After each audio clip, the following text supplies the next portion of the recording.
Clédor li daal dina génnaat daal di alerté waat une fois de plus daal di wax ci état de santé bu Ousmane Sonko mu mel ni ajaratu fi mu toll nii xel yi dalatul ndax saa suñu yeewoo rek suñu waxee ci son état de santé nit ñi gën a am jàkkare. waaw énième interpellation bu maître Ciré Clédor Ly qui on peut le constater nekkul nit ku découragé en tout cas dans l'usage de la parole pour que ñu dégg cri de cœur bi nga xam ne moom lay lancé en tant que avocat et au-delà de tout cela en tant que être humain vu les relations yi nga xam ne moom moo ko lié ak Ousmane Sonko et ki mu nekk également une voix bu nit war a mën a dégg dans l'affaire concernant Ousmane Sonko xam nga grève de faim moom Nabou Cor boo amee benn fan ñaar ñett rek déjà ëpp na encore moins ñuy lim 30 jours dafa am benn limite boo xamante ne médecins yi dañu koy fixer tout le temps mais pour wax ne justement la loi de Dieu est beaucoup plus fort que lépp loo xamante ne moom la doomu aadama di doxee mooy ne mbakkeen yàlla moo ko yor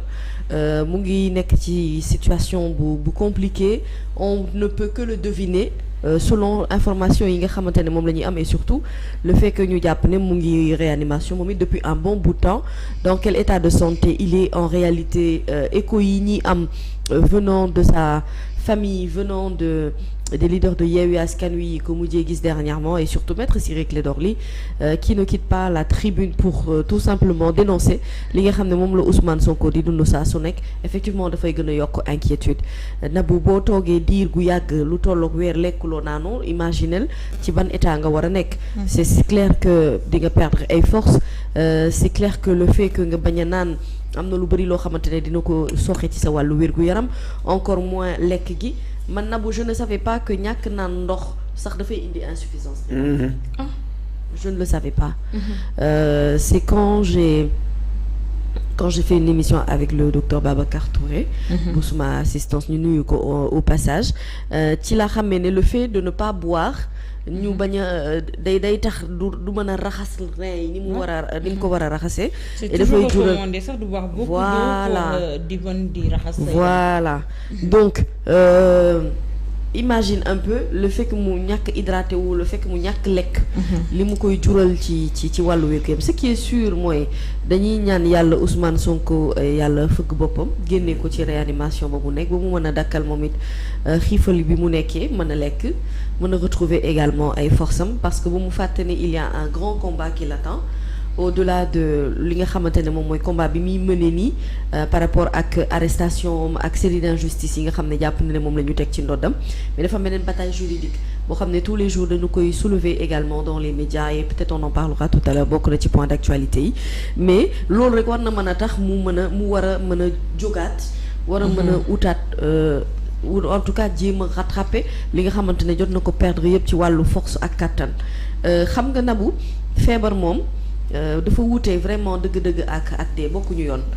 nit mën naa feebar ba sonn amaana juk romb doxaat la ci sa doxaat ay soxlaam tranquillement yàlla na ko yàlla boole ci doomu aadama yooyu mu bañ a doon loo xamante ne dëgg-dëgg li ci nit ñi di tiit yàlla bu mu ci am liñ ciy ragal itam yàlla bu mu ci am pour la toute bonne et simple raison que aujourd'hui en fait kenn du gagner à ce que Ousmane Sonko état de santé ni muy gën di dégradé woon nii je suis sûr que les médecins dinañu def le nécessaire pour l'aider à combattre dans le sens de mu xeex pour dund xeex pour génn ci situation bi mu nekk ndax malade am na fu muy toll volonté bi muy amal boppam loolee rek moo koy mën a yëkkati ci lalu hôpital bi mu nekk on espère que dina mën a retrouver toute sa conscience également au vu et au regard de ñi nga xam ne ñoom ñoo ko topp di ko bëgg di ko ñaanal saa su nekk état de santé di améliorer on y gagnerait tous ce serait également une grosse perte pour l'état du Sénégal déjà état de santé bi mu nekkee rek le fait que muy soulever le débat c'est parce que finalement on ne parle plus des questions essentielles on ne parle que de ça et il aura réussi li nga xam ne moom la ñu bëri xëy na peut-être réussirul mooy même bu feebaree même bu noppee même bu toogee def tekki tekkaaral n'empêche que il occupe également l'essentiel de l'actualité les gens ne parlent justement que de la situation de Ousmane Sonko donc maître Ciré Clédor war nañu ko déglu war nañu déglu ay soxnaam war nañu déglu également ñi nga xamante ne ñoo am opportunité gis ko et am na foo xamante ne da nga fay toll na bu ci réanimation li la médecin yi di wax loolu rek ngay mën a doyloo parce que yow doo mën a am accès ci moom doo mën a gis conditions yi nga xamante ne moom la nekkee et loolu traumatisme bi muy teg au-delà de conditions yi nga xam ne maanaam moom ngay xalaat ne nit ki traumatisme bi nga xam ne moom la njabootam famille am ak jegeñaaleem di dund loolu amul lu mu mën a lu mu tollool donc ci àdduna encore une fois su ma mënoon a wax dëgg yàlla wax sunu autorité yi ne leen nañu am volonté wu surtout à partir dans le sens de ñu mën a décrisper li nga xamante ne moom la fi nekk nii ils n'ont qu'à le faire parce que aujourd'hui actes yi nga xamante ne moom la ñuy poser yëpp actes yooyu dafa am conséquence vis-à-vis de regard population bi vis-à-vis de atte yàlla suñu borom sax par rapport ak ni ñuy traité doomu aadama ne bakkan dafa fort te bu dul dara pour une question d'humanisme am na loo xam ne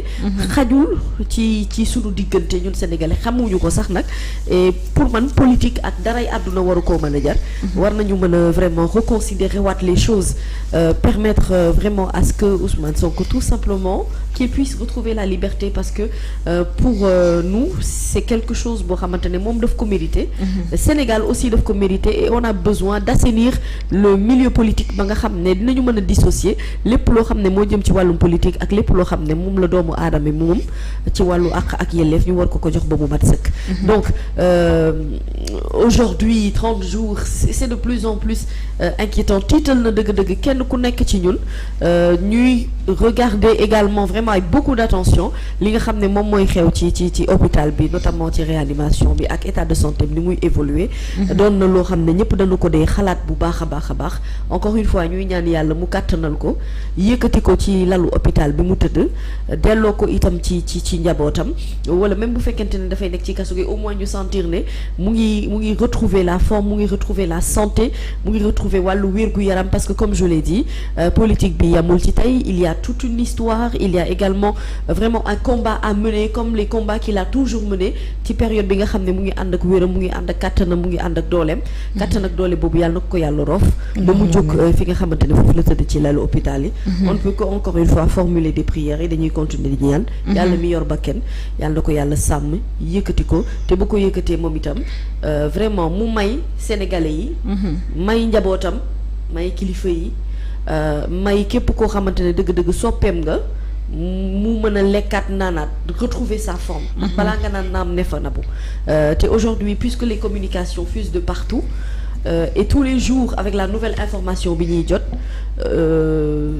même bu nekkee biir prison il reste toujours quelqu'un qui aura des possibilités de pouvoir combattre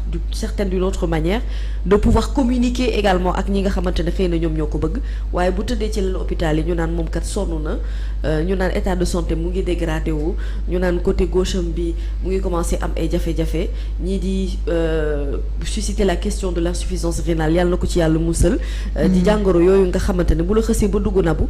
wax dëgg yàlla dalay sonal sa njaboot sonal sa famille voilà et en politique on a besoin d'avoir toutes les forces qu'il faut pour mener tous les combats sur tous les fronts voilà donc yàlla na ko yàlla may wér-gu-yaram fëgg boppam yëkkati ko encore une fois ci réanimation bi génnee ko vraiment foofu nga xam ne nit ñi sax dinañu commencer amaat espoir tuuti et au-delà de tout cela moom moo ñu ci mën a jàppale bu fekkoon sunu ay kàddu dina yegg ci noppam wala mu yegg ci biir xolam bu boobaa dina xam ne dëgg-dëgg du sunuy kàddu ñun kàddu askan gu ci bëri ci Sénégal la ñoo xam ne biir réew ak bitim réew yépp seen yéene ak seen ñaan mooy mu jug ci lalu hôpital mu tëdd te yàlla na ko yàlla defee noonu allahumma amiin jërëjëf yaa ajaratu mami dinaa jaawale mami ak yaa Seydi café gi du ngeen ko indi lu ma wax jaaraat ci sonn naa xanaa yéen ak may xool maa ngi nelaw yaa Seydi ñu ngi ci ba tey la minute de Pros ñu bàyyiwaat xel rek wala nga waxaat ci lu jëm ci Ousmane Sonko donte kilifa yi yónnee nañ ci moom ku ci mel ni Serigne Mountakha même bu jotewul xanaa ci tàndarma gi ñu ko yóbbante war naa mën a sax xanaa dakkal lii di grève de la faim bi ba mën a daal di jotaat wér-gu-yaramam. xam nga yàlla yëkkati ko ci jàmm. Ousmane du politicien wax naa ko. te seen njaas am na ko yow doo politicien. parce que gor moo sonn gor nit bu amee pas-pas mooy ala aqida am vision bi maanaam am gis-gis am loo xam ne ko metti ci xolam boo xam ne ñu metti bëri na mais yàlla dana ko kon yow bokk nga ci ñi koy yee mu jóg bi maanaam mooy li ñu moom dañ ko war a ñi mu war ñi fa dëkk ñoo ko war a jariñoo mooy koom-koom réew mi bokk ci ñoo xam ne da ko yàgg xeex depuis 88 maa ngi koy topp boobu xale la muy def ay waxtaan ci ay quelques télé laa naan sama soxna xale bii bis bu ko yàlla may jàmm de dana am dara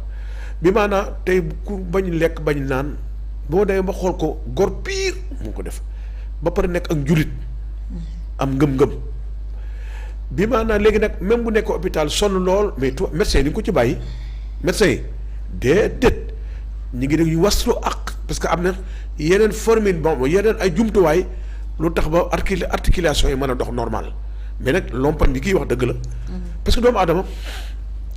dama ko yóbbante doomu aadama dafa am lu ko yàlla may dafa ne ko yàlla dana ci alquran kuulu lekk leen mu ne wasribu te ngeen naan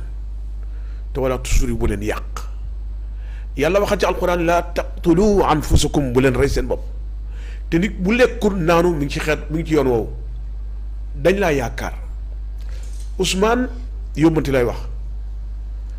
da nga am soxna am ay doom ñu yaakaar la lool bëgg nga net seen wet soppe yi doog a ñëw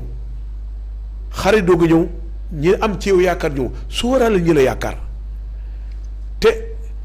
sa wér-gi-yaram ak sa man ak sa cawarte bu ñu wala bu ñu gisee dañuy am bànneex dañuy am noox am na ko xam bu gisee Ousmane du ko tey mais loolu nu continué waat kon dootu yow mais moomatoo sa bopp dootul yow moomatoo sa bopp di ñaan yàlla subhaana médecin yi góor leen ci moom ba yàlla may ko sago mu toogaat xam ne nag lii nattu la wallahi ay yonent jaar na ci ay saalixuun jaar na ci ay saalixaat jaar na ci yàlla nattul bu ko teel a teg yàlla na ko yàlla tegg ci mu gën a gaawee ba tax na wax na ko léegi kii politique dëggantaan lu mu wax léegi mën na ca génn mais gor mënu loolu bi ci des ñi ko encouragé warul ko moo ci coalition la xam ne mépp yéen a ko war a dimbali de billaay yéen a ko dimbali ni ngeen ko dimbali nag du jël jaase du yabal ay nit du xeex du amplifier ou sensibilisation mooy système moral ak sensé système communication xam ne doomu aadama nekk na nit sax dina nekk sukuraat mu lay xool mais ni muy bànneexoo ci li ngay wax di nga koy waxal mooy du tudd yàlla da koy day yombal deem nit nag ne ci nattu ak lu ma doon mais xamal ko noonu loolu la parce que lu toll ni Serigne Touba di Serigne Mountakha Al Bassir bu dee ba jël lii man xam naa ne ci diggalewee waaye boo demee ba mënu ko jëfandikoo kon am na loo xam metti na ko moo tax ma ne médecin di nga ko bàyyi ci loola foo ñuy jéem am yu ko roof pour lan sididi mën a dundaat parce que ku lekkul naanu sididi commencé bàyyi di ko mais am na bu ñu ko defee dana commencé amplifier tuuti nànk-nànk may ñaan bu demee ba nga xam ne tey nii na Ousmane taalibe nga jullit nga sénégalais nga man Oustaz Diaga sa soppe lool yàlla xam na loolu barke Muhammad Rasulullah naanal Ousmane lekkal waay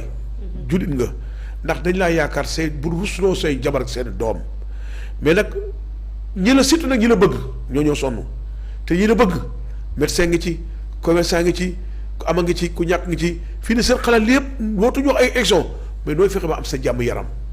moo wax na ko Casamance man jël réew taxuma kii dama bëgg xam ne lii ñuy la gëlëm du fatu laa bëgg yee ba ñëpp ànd ceeg man loolu projet la di ñaan yàlla tabaraka wa taala ci mbaaxam nag inna yawmul mawtu fala yawmul xayaat wallahi waaye nag fi ne yawmul xayaat fala yawmul mawtu bisu dund daal bisu dund rek la ñi ñaan yàlla nga jóg ba der sa sago ba xool sa lépp dara yàggu fi Abdoulaye Wade ñaata at lañ ko tëj kaso ñaata at anam tey nekk nañ yor yow mais Nelson Mandela ñaar fukki at ak nangam jiite na réew te pourtant bu dee ba di jaaree ko mais yàlla dana ko foo nga nekk ko kon may dellu si waat encore maa ngi bëri ñoo ci ànd surtout na plateau bi Ousmane de ko ñaan rek lañu mën nag wax dëgg yàlla ñaan bi nag mooy ñaar ko seq mooy ñi ko téye ak moom ñi ko téye mooy may ku mu aafiya mu dell ci njabootam